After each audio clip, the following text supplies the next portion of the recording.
scratch on you. Oh. Hey. So Muzzle's a new dog film with Aaron Eckhart and Stephen Lang, and I'm going to be doing my top 3 dog films in amongst this review somewhere, so keep watching so you can find out, and let me know in the comments below what is your favorite dog movie. But for now, let's jump in. After his dog is killed in Skid Row, Jake Rossier, played by Aaron Eckhart, plummets deep into a sinister underworld to uncover the truth about who may be responsible. Okay, so there's a word of warning when it comes to this movie. If you can't handle any sort of animal cruelty or animal deaths, there's a few in this movie that you kind of see and then hear. And if that affects you, then I know that is a big thing for people, because animals are definitely part of the family.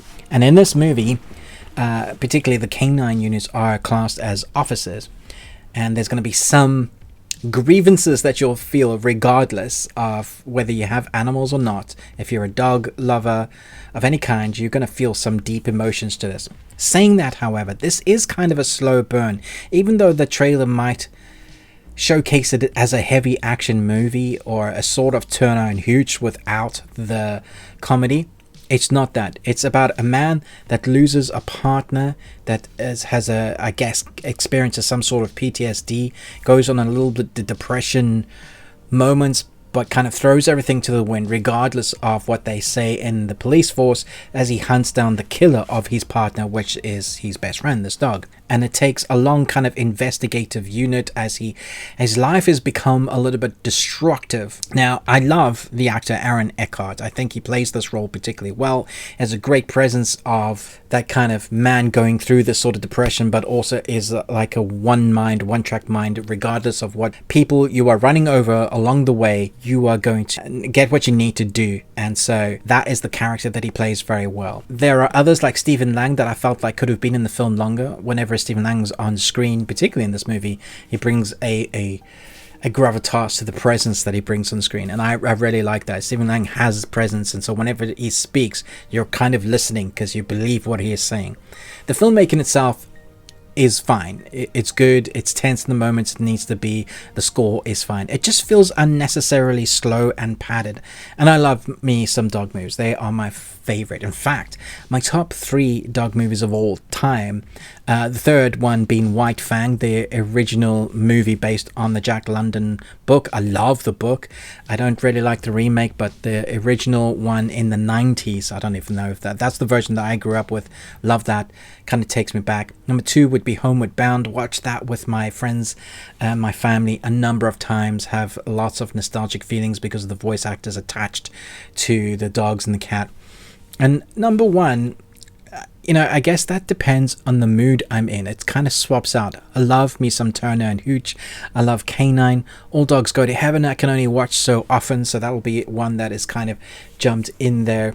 And I can't watch Molly and Me too often because that is like just heartbreaking to watch. But nostalgic nonsense is Beethoven. Love me some Beethoven movies. There are so many great dog movies. When I was in South Africa, there was a film called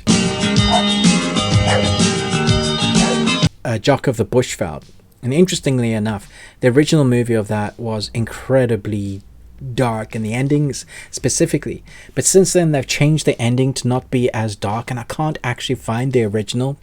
So if you have the original, let me know, or a link to it. I'd love to watch the original again to depress myself.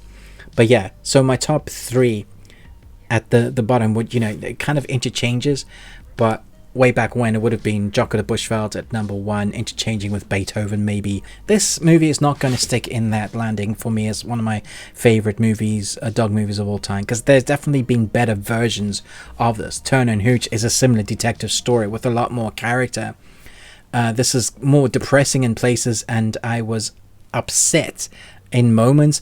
Also like the idea of what they go through, how they go through the investigation with the dogs at times, how they showcase they can be controlled if they have certain commands. There are moments that I think this movie comes together and goes, yeah, this is really great, but I do think it outstays its welcome. The acting's fine, the dogs are amazing, and it's great for a one-time watch if you're a dog lover, but I would put on a different dog movie. I enjoyed it when I was watching it and was upset that stuff was happening on screen, but I don't think it's brilliant. I think it's fine. So I'm going to give it 3 Nicolas Cages out of 5. And you got one.